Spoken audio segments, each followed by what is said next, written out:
सरकारला मला विनंती करायची आहे, लाखो मुलं आणि मुली या महाराष्ट्रामध्ये स्पर्धा परीक्षेसाठी अभ्यास करत असतात. पुण्यामध्ये, मुंबईमध्ये, छत्रपती संभाजीनगरमध्ये, इतरही मोठ्या शहरांमध्ये राहणं तसं स्वस्त नसतं, नाही तर परवडत नाही. तरी पालक त्यांना मुलांना तिथे पाठवतात. त्यांचं शिक्षण, शिक्षणाचा खर्च हे ते सर्व उचलत असतात. या मुलामुलींची मागणी काय आहे की ऑब्जेक्टिव्ह टाईप पॅटर्न जो आहे तो आता पुढे बंद होणार आहे. आणि मग अशा परिस्थितीमध्ये ज्या मुलामुलींनी आतापर्यंत त्याच पद्धतीने अभ्यास केला, तर मग तिथे ज्या परीक्षा व्हायला पाहिजे त्या वेळेवर तरी व्हायला पाहिजे. म्हणजे राज्यसेवेचे ज्या जागा निघायला पाहिजे त्या फार कमी निघालेल्या आहेत.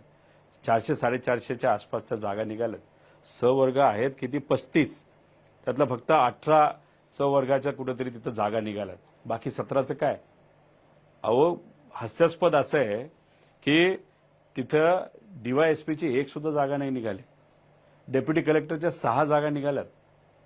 अहो, बिहारचं जर कम्पेअर केलं ना, बिहारमध्ये काहीतरी तहसीलदारच्या जागा ज्या इथे एक सुद्धा नाही, तहसीलदारच्या जागा बिहारमध्ये 136 का काहीतरी आहेत. 200 DYSPच्या जागा आहेत. आणि बाकीचं जागा आपण बघितलं म्हणजे बिहार या परीक्षेच्या बाबतीत सुद्धा पुढे जायला लागले आणि आपण मात्र जिथं आहोत तिथं आहोत. अहो, सरकार जरा विनंती करतो की लवकरात लवकर कुठेतरी या जागा काढा.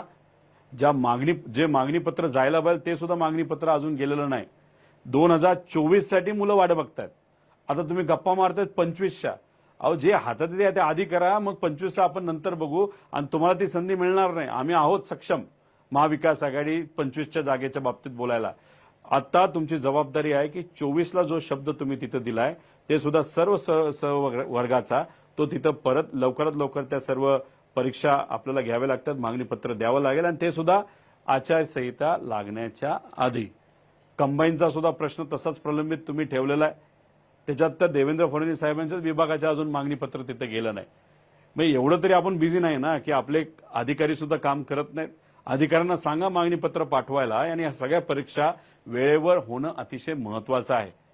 आता राजकीय क्षेत्रामध्ये काम करत असताना काही गोष्टी आमच्या कानावर येतात.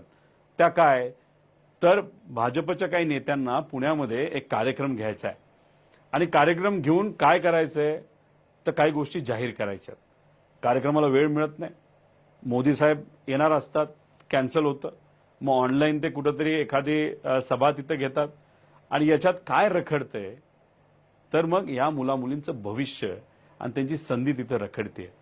त्यामुळे कशाला कार्यक्रमाची वाट आपण बघतोय? तुम्ही जाहीर करून टाका ऑनलाईन नाही तर टीव्हीवर की अशा अशा आम्ही जाहिराती काढलोय. पण राजकारण करावं तर राजकारणाच्या ठिकाणी मुलामुलींच्या भवितव्याबद्दल तरी राजकारण करू नये अशी विनंती सरकारला तिथं आम्ही करतोय. आणि कंबाईन आणि राज्यसेवा ते सुद्धा सर्व प्रवर्ग 35च्या 35 बिहारला या बाबतीत जरा मागे टाकण्याचा विचार करा.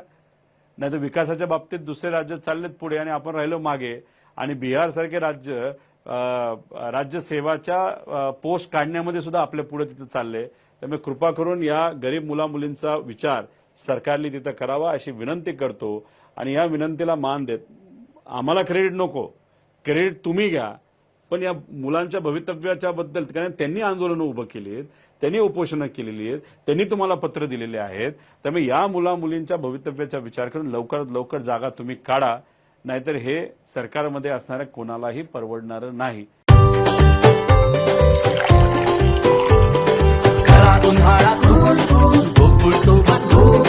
गोकुळच्या ताक, दही आणि लस्सी सोबत हा उन्हाळा बनवा अधिक टेस्टी, अधिक कूल. गोकुळ सोबत गोकुळ.